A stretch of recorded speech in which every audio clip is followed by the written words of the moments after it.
I'm Colleen Ramsey, 38, and my sister's 30th birthday party became my nightmare. My 8-year-old son walked to his seat, grabbed a card, and stopped dead. It didn't say his name. It screamed, "Fake son," in harsh black ink.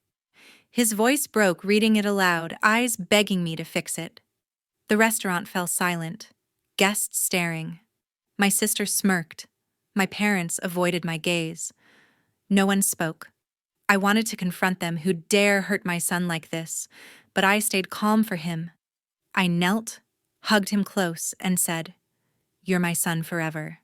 His small hands shook, clinging to me. I stood, took his hand, and we left, brushing past the untouched cake. Their stares followed, but they didn't stop us. An hour later, my phone erupted my sister. My parents blaming me. "You're too dramatic. You spoiled her day." Not one word about my son's tears. In a cafe, his cocoa sat cold as I fought my anger. I knew who did this. I'd prove it. What would you do if someone targeted your child like that? Hit the comments, smash subscribe, and stick with me. This story's far from over. I thought my childhood was normal, but it wasn't. Growing up in a quiet suburb outside New York, I was always in the shadow of my sister Jenna Miles. At 10, I'd spend hours practicing piano, hoping Mom and Dad would notice. They didn't. Jenna, 5 years younger, would scribble a drawing, and my mother Barbara would beam, pinning it on the fridge. "She's a prodigy," she'd say, while my father Richard nodded, framing her sketches for the living room. My report cards, straight A's, got a pat on the head. Jenna's doodles got a parade. By high school, I was used to it.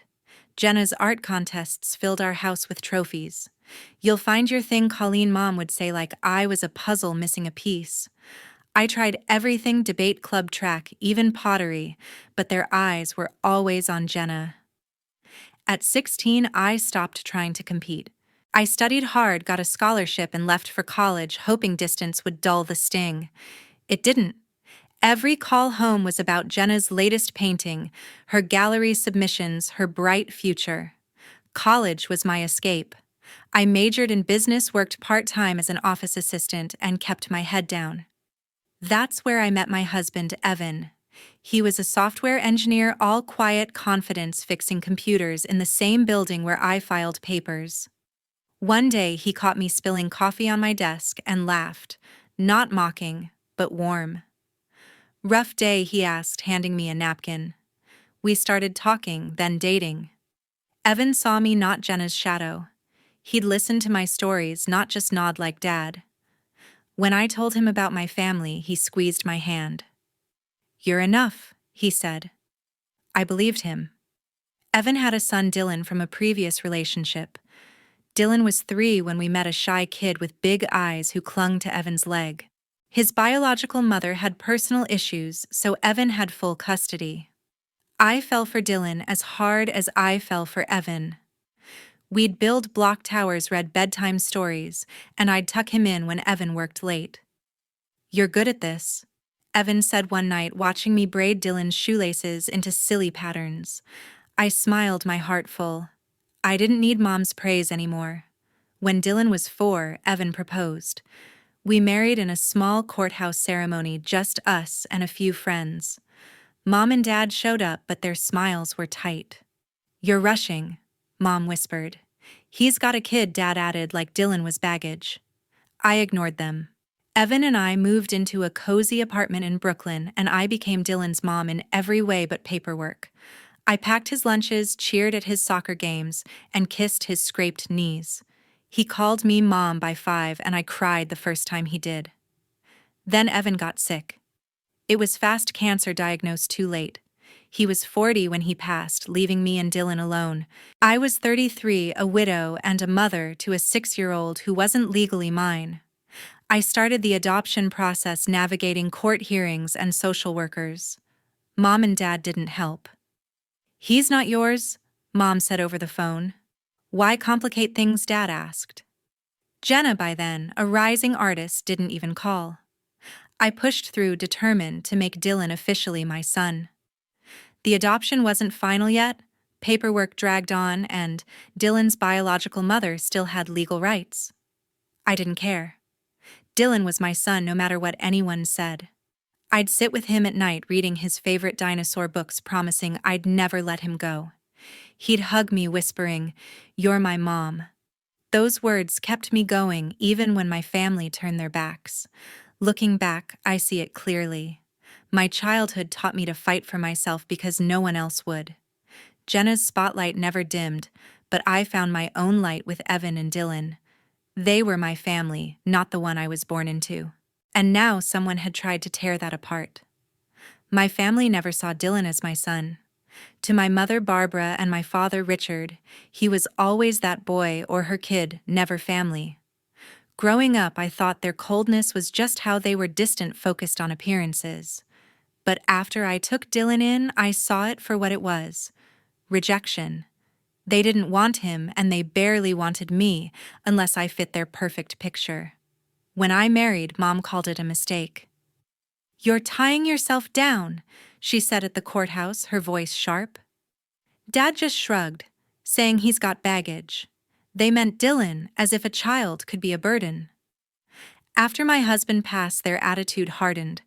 I'd call to check in, hoping for support, but Mom would pivot to my sister Jenna's latest art show or award. "She's going places," Dad would add, like my life was a dead end. I stopped expecting their help. Dylan and I were on our own, and I was fine with that. Jenna was their pride and joy. At 30, she was a rising star in New York's art scene, selling paintings to collectors and landing features in local magazines. Mom and Dad bragged about her at every chance: dinner parties, church groups, even to strangers at the grocery store. "Our daughter's an artist," they'd say, as if I didn't exist. I'd hear about her sold-out exhibits, her interviews, her genius. Meanwhile, my job as an office manager keeping a roof over Dylan's head didn't rate a mention. When Jenna's 30th birthday came up, Mom and Dad went all out. They planned a lavish party at a swanky New York restaurant, the kind with velvet chairs and chandeliers. It wasn't just a birthday, it was a stage to show off Jenna's success. They invited her clients, art critics, even a journalist from a local paper. "This is her moment," Mom told me over the phone, her voice buzzing with excitement. "You should come. Bring the boy." The way she said "the boy" made my stomach twist, but I agreed, thinking Dylan might enjoy it. I wanted to believe they'd include us, even just a little. Mom and Dad had always been about appearances.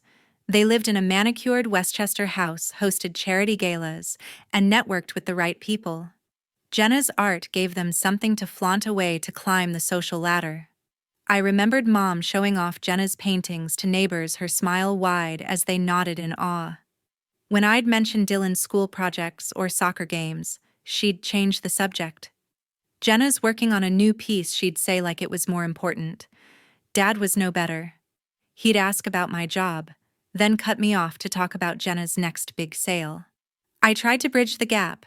I'd invite them to Dylan's birthday parties or school events, hoping they'd see him as mine. They'd show up late, if at all, with excuses about Jenna's schedule. "She's so busy," Mom would say, as if I wasn't juggling work and parenting alone. Once I overheard Dad tell a friend, "Colleen's got her hands full with that kid."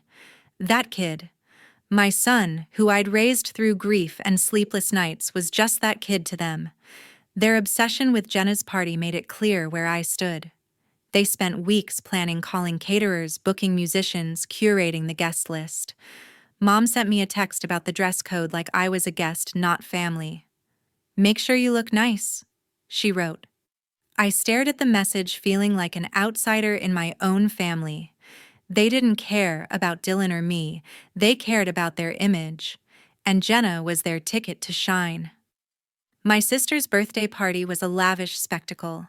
The upscale New York restaurant buzzed with energy, crystal glasses clinking, a jazz quartet playing softly, and waiters gliding with trays of champagne.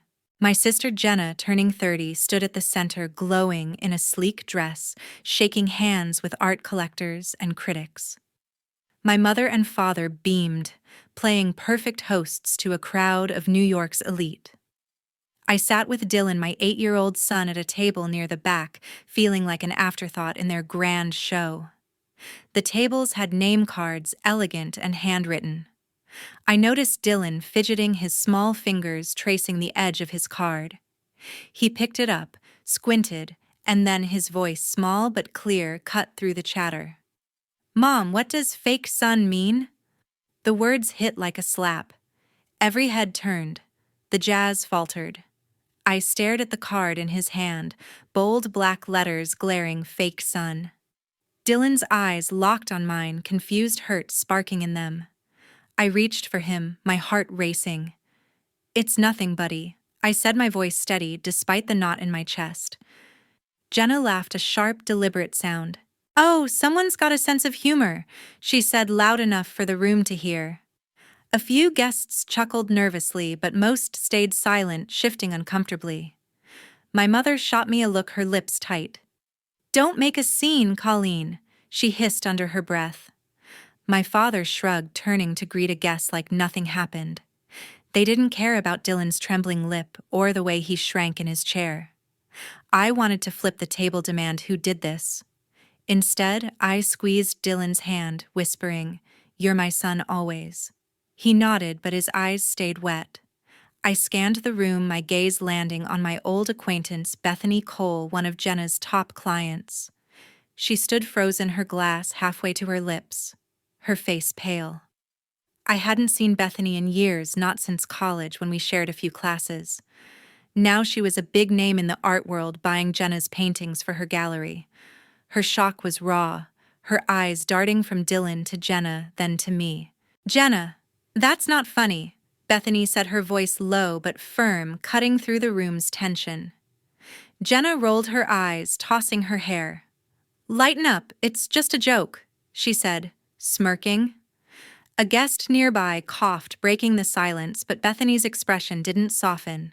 She set her glass down, her jaw tight, and I saw something shift in her, disgust maybe, or betrayal. I knew she wasn't just a client. She valued integrity, and this crossed a line. I stood, guiding Dylan to his feet. "We're leaving," I said loud enough for Mom and Dad to hear. Jenna raised an eyebrow, sipping her drink, while my mother whispered, "You're embarrassing us." I didn't care. Dylan's small hand gripped mine as we walked past the untouched cake, the glittering decorations, the crowd now whispering among themselves. Bethany caught my eye as we passed, her nod slight, but heavy with understanding. The jazz picked up again, but the mood had shifted. Guests murmured, glancing at Jenna, who shrugged it off, chatting with a critic like nothing happened. My parents moved on, schmoozing with their high society friends. They didn't follow us, didn't ask if Dylan was okay. It was all about the show, Jenna's show, and we were just props they could discard. As we stepped into the cool night air, Dylan looked up at me. "Why would someone write that, Mom?" he asked, his voice barely a whisper. I knelt, brushing his hair back. "Some people are cruel, buddy, but it doesn't change who you are to me." He hugged me, his face buried in my shoulder, and I felt a fire ignite inside. Someone had planned this, and Jenna's laugh told me everything I needed to know.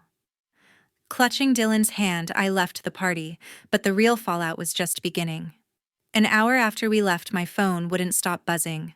I sat across from Dylan in a quiet cafe, his untouched cocoa growing cold. His small hands fidgeted with a napkin, his eyes downcast, still shaken. "Am I really your son, Mom?" he asked, his voice soft, almost afraid of the answer. I leaned forward, taking his hands. "Always, buddy," I said, my tone firm. "No one can change that." He gave a small nod, but the hurt lingered in his tight smile. I wanted to erase his pain, but all I could do was hold him close. My phone vibrated again, texts from my mother, my father, and Jenna. "You overreacted. You ruined her night. Come back and act normal." Not one mentioned Dylan or the cruel words on that card.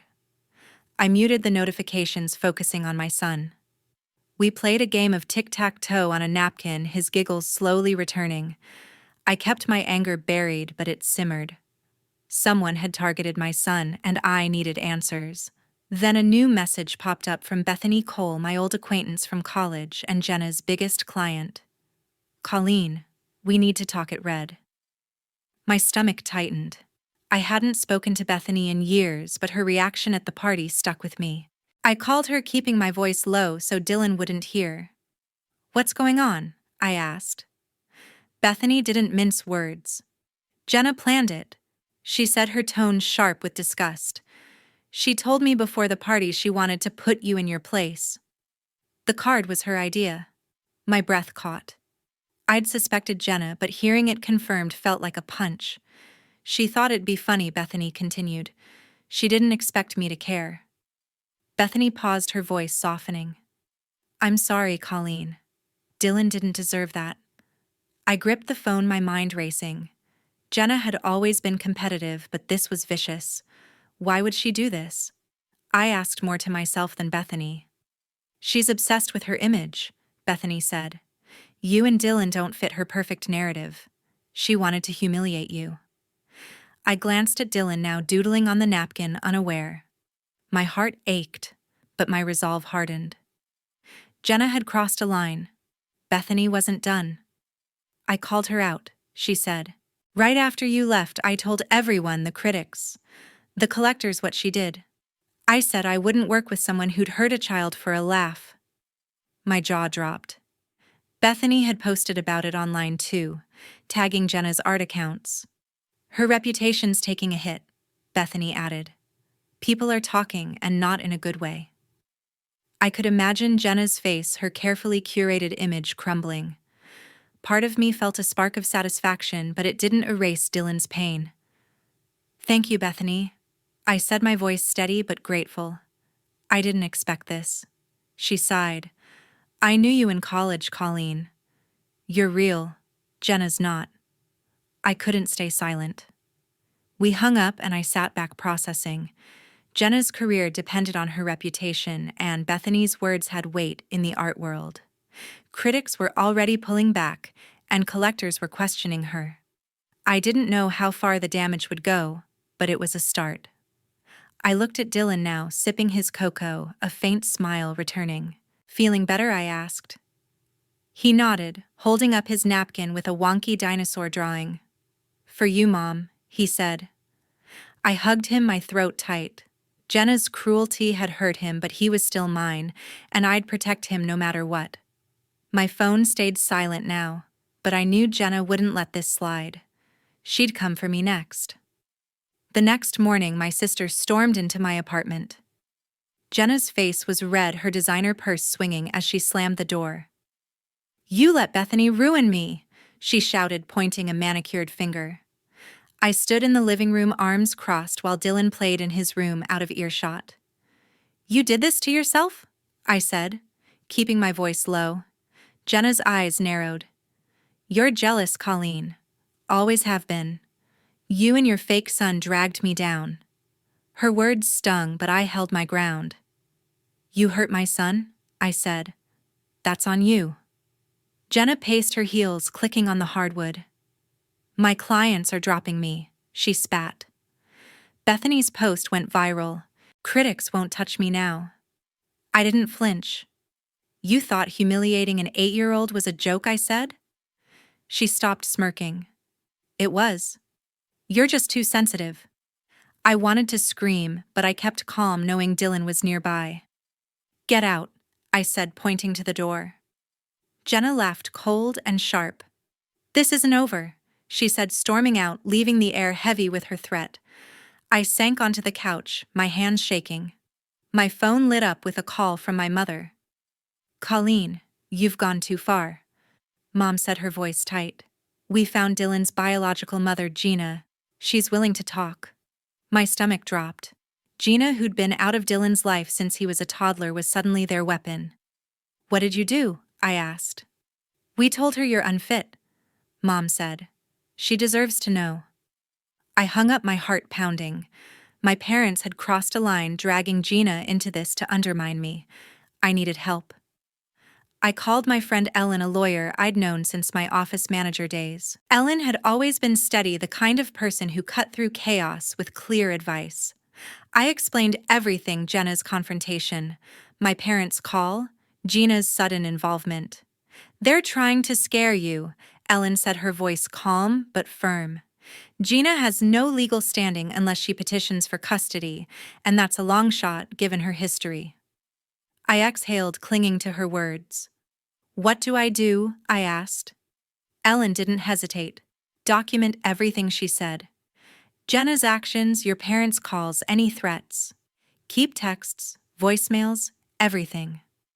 I nodded, grabbing a notebook from the coffee table. What about Gina? I asked. Ellen paused. I'll dig into her background, she said. If she's been absent, the court won't favor her. But we need to be ready. I scribbled notes, my pen moving fast. Ellen's confidence steadied me, but the fear lingered. Losing Dylan wasn't an option. We met at Ellen's office that afternoon. Her desk was cluttered with legal books, but her focus was razor sharp. Your adoption case is strong, she said, flipping through papers. You've raised Dylan for years, provided stability. Courts prioritize that. She handed me a list of documents, school records, medical forms, proof of my care. Gather these, she said. If Gina shows up, we'll counter with facts. I tucked the list into my bag, grateful for her clarity. You're not alone in this, Ellen added, her eyes kind. I've got your back. I spent the evening sorting through files, pulling Dylan's report cards and doctor's notes. He wandered in holding a toy dinosaur. Is something wrong, Mom? He asked, his voice small. I knelt, smiling to hide my worry. Just organizing, buddy, I said, ruffling his hair. Everything's fine. He hugged me, and I held him tight. My resolve hardening. Jenna and my parents could try to tear us apart, but I'd fight with everything I had. Later, I checked my phone. A new message from my father. Gina's serious, it read. Think about what's best for the boy. I stared at the words, anger flaring. They didn't care about Dylan, they wanted control, and Gina was their pawn. I saved the text following Ellen's advice. Every word they sent was evidence now. Ellen called as I tucked Dylan into bed. I found something on Gina, she said. She's had legal trouble, nothing major, but it's leverage. I felt a spark of hope. What's next? I asked. We build your case, Ellen said. And we wait for their move. I thanked her, my mind racing. Jenna's confrontation and my parents' scheme had raised the stakes, but with Ellen's help, I was ready to push back. I wasn't backing down no matter what they threw at me. A week after the visit, a message changed everything. It was from Dylan's biological mother, Gina, asking to meet. My heart raced as I read her words. I just want to see him. I sat at my kitchen table, staring at the phone. Ellen, my friend and lawyer, had warned me this might happen, but I wasn't ready. I called her immediately. Set ground rules, Ellen advised. Neutral place, short visit, and I'll be there. I agreed, choosing a quiet Brooklyn park for the meeting. I didn't know what Gina wanted, but I'd protect Dylan at all costs. The next day, I took Dylan to the park, his small hand in mine. He clutched his favorite dinosaur toy, unaware of who we were meeting. Gina was already there, sitting on a bench, her dark hair tied back. She looked nervous, her hands twisting in her lap. I hadn't seen her since the adoption process began years ago. Hi, Colleen, she said softly, standing. Her eyes moved to Dylan, softening. Is that him? I nodded, kneeling beside my son. Buddy, this is Gina, I said carefully. She knew you when you were little. Dylan tilted his head, curious but shy. Gina crouched to his level, her voice gentle. You like dinosaurs? She asked, pointing at his toy. Dylan nodded, holding it up. This is a T-Rex, he said, his voice small but proud. Gina smiled, her eyes glistening. They talked for a few minutes, simple things like his favorite animals and school projects. I stood nearby, watching, my chest tight. Gina wasn't here to take him. She just wanted a moment. After 10 minutes, she stood, wiping her eyes. He's happy with you, she said to me. That's all I needed to know. We walked to a picnic table where Ellen waited with papers. Gina looked at them, her expression heavy. My life's a mess, she admitted, her voice low. I can't give him what you do. I stayed silent, letting her speak. Your parents called me, said you weren't fit? She continued. But I see it now. You're his mom. She signed the relinquishment form, her hand steady. Ellen checked it, nodding. "This closes any challenge," she said. I exhaled relief, washing over me. Gina hugged Dylan gently, whispering, "Be good, okay?" He nodded, confused but smiling. Gina left, and I felt a weight lift. Back at Ellen's office, we finalized the adoption paperwork. "You've got everything," Ellen said, stacking documents. "School records, medical history, your financials, it's airtight." She walked me through the final steps, a court hearing, a judge's approval. "No one can contest this now," she said, her voice confident. I clutched the folder, years of fear dissolving. Dylan was legally mine, no matter what my parents or Jenna tried. At home, I tucked Dylan into bed, his dinosaur toy beside him. "Was Gina nice?" he asked, yawning. "Yeah, buddy," I said, brushing his hair back. "She just wanted to say hi." He smiled, drifting off. I sat there watching him sleep, my heart full. My parents hadn't called since their threat, and Jenna's silence spoke volumes. Their plan had backfired, and I'd won the only thing that mattered. The next day, Ellen called with news. "The judge signed off," she said. "It's official." I laughed, tears stinging my eyes. I thanked her, my voice breaking. She'd been my rock, turning chaos into clarity. I looked at Dylan's school photo on the fridge, his grin wide and bright. We'd faced their worst and come out stronger. My family's drama wasn't over, but I had what I needed. A year later, the silence was my freedom. I'd blocked my parents' numbers and ignored Jenna's emails, cutting them out like dead weight. My Brooklyn apartment felt lighter, filled with Dylan's laughter and my own steady breaths. No more fights, no more threats. Just us building a life on our terms. I'd chosen my son over their chaos, and it was the easiest decision I'd ever made. Word spread fast in New York's art scene. My sister Jenna lost her biggest contract when my old acquaintance Bethany Cole pulled out, refusing to work with someone who'd stooped so low. Other galleries followed, turned off by Jenna's tarnished name. Her exhibitions dwindled, her social media posts now met with cold silence instead of praise. She'd built her world on image, but it crumbled when the truth came out. I didn't gloat, but I felt a quiet justice in her fall. My mother and father faced their own reckoning. Their high society circle, once loyal, distanced themselves. Whispers of their role in the drama, pushing Gina to interfere, reached their friends. Invitations to galas stopped coming, and their charity board seats vanished. They'd gambled on control and lost their standing, left to stew in their Park Avenue penthouse. I didn't hear from them, and I didn't care to. Their absence was a gift. Meanwhile, Dylan thrived. At 9, he was acing school, his drawings of dinosaurs now covering our fridge. "Look, Mom, a velociraptor," he'd say, pointing to his latest sketch, his eyes bright with pride. I enrolled him in an art class where he made friends who shared his love for creating. Every smile, every hug reminded me why I'd fought so hard. He was my world, and no one could shake that. Ellen, my friend, became family. Her law firm took off, landing big clients, but she still made time for us.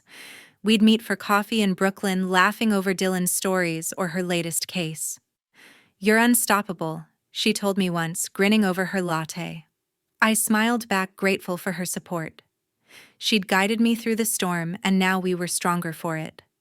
I'd even started a new job as an office manager, a promotion that gave me stability and pride. One evening, Dylan and I sat on our couch watching a nature documentary. He leaned against me, munching popcorn. "Mom, are we okay now?" he asked, his voice soft. I hugged him close, my heart full. "Yeah, buddy," I said. "We're more than okay." He grinned, turning back to the screen where a T-Rex roared. I looked at him, my son, and knew we'd built something unbreakable. I thought about the past year, how I'd walked away from toxicity, how Jenna and my parents faced the consequences of their choices. They'd tried to tear us apart, but we'd come out stronger. Love, I realized, wasn't just a feeling, it was a choice, a fight, a promise kept. I chose Dylan every day, and that choice carried us through. As the credits rolled, I tucked Dylan into bed, his dinosaur toy nestled beside him. I stood in the doorway watching him sleep, his chest rising and falling. The world outside could keep its drama. We had our peace, our home, our life. Love had prevailed, and that was enough.